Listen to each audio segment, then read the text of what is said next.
बरसात के कारण जो क्षति लोगों के घरों को हुई है, दुकानों को हुई है, ज़मीन को हुई है, बगीचों को हुई है, उसकी भरपाई करना मैं समझता हूँ कि सरल काम नहीं है, कठिन है, क्योंकि नुकसान बहुत ज़्यादा हुआ है।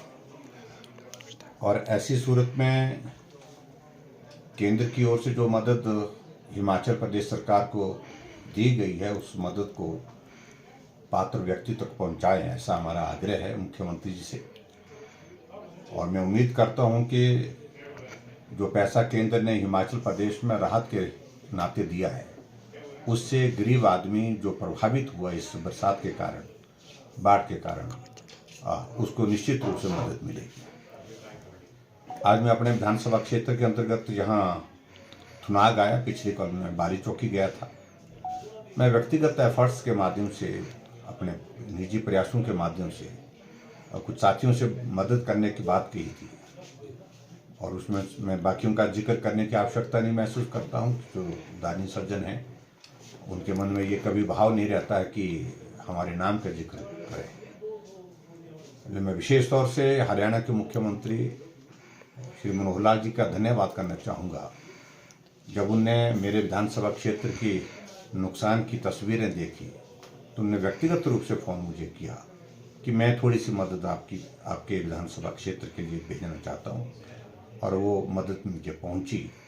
और उस मदद के तहत में आज थुनाग में प्रभावित परिवारों को उसका वितरण हमने अपने साथियों के माध्यम से करने के लिए कहा।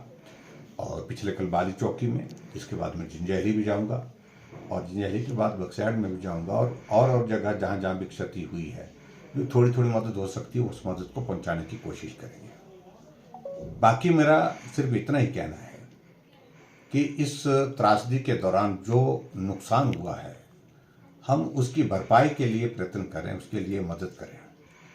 एक विपक्ष के नेता होने के नाते बार बार हमारे सत्ता पक्ष के लोगों की ओर से, कांग्रेस लोगों तरफ से कहा जा रहा था कि आप केंद्र से मदद करें, और इस बात को मैं दावे के साथ कह सकता हूं, आज से पहले किसी भी विपक्ष के नेता ने केंद्र में 3 बार जा करके केंद्रीय नेतृत्व से बात करके हिमाचल प्रदेश की मदद करने के लिए इस प्रकार से बात कभी नहीं की। चाहे वो कांग्रेस वाले ऑपोजिशन में रहे होंगे, चाहे कोई और रहे होंगे, मैं उसका जिक्र नहीं करना चाहता हूँ। लेकिन मैं गया, मुझे लगा कि इस वक्त मदद करनी चाहिए।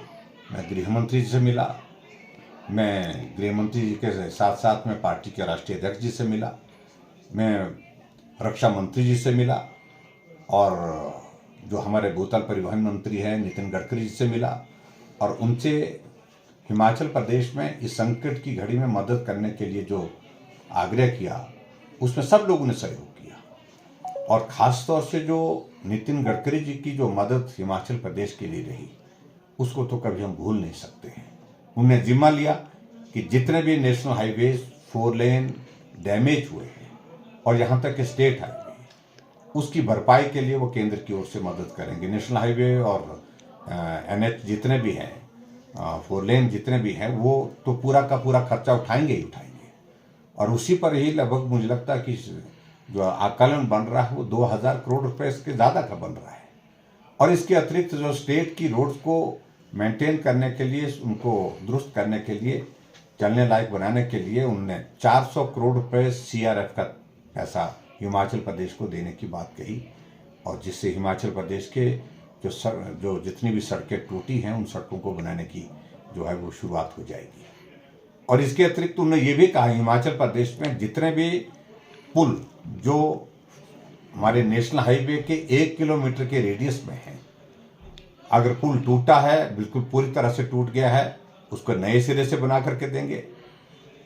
अगर पुल पार्शली डैमेज हुआ है, क्षतिग्रस्त हुआ है, उसको रिपेयर करके देंगे। ये भी उन्होंने बात कही, जिस पे भी बहुत सारा पैसा लगेगा।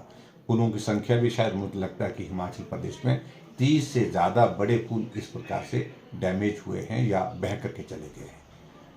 तो हम कोशिश कर रहे हैं कि ईमानदारी से इस वक्त संकट के घर में हिमाचल में घड़ी में हिमाचल प्रदेश में मदद करें लोगों की। हम मदद कर रहे हैं, लेकिन कई बार दुख होता है मुझे इस बात को देख करके, जो केंद्र की ओर से जो राहत आई है, उसका सही सदुपयोग करने पर प्रश्न चिन्ह खड़े हो रहे हैं। कुछ लोगों को नुकसान हुआ ही नहीं है, लेकिन उसके बावजूद उनको भी उसके माध्यम से मदद की जा रही है। कुछ लोगों को मामूली नुकसान हुआ है और उनको भी राहत के तौर पे, क्योंकि वो दल विशेष से हैं, तो ये इस तरह की शिकायतें हमको बार बार सब जगह से मिल रही हैं, जो चिंता का विषय है।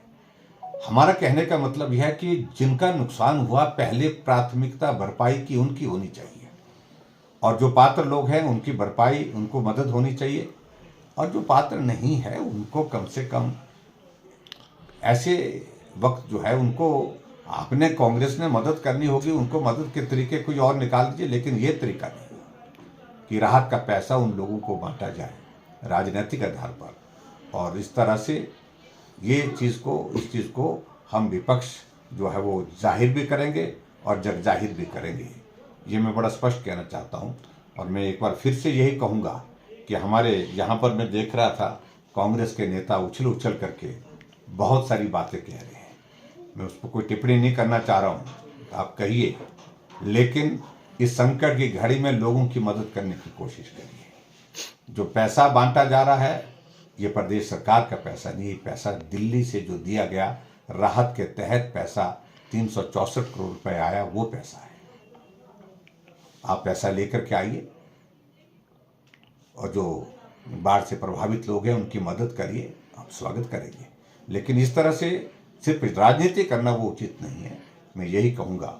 और ख़ास तौर से मेरे विधानसभा क्षेत्र को जिस प्रकार से कांग्रेस के लोग बदनाम करने की कोशिश करें, इसकी भी जांच करो, उसकी भी जांच करो।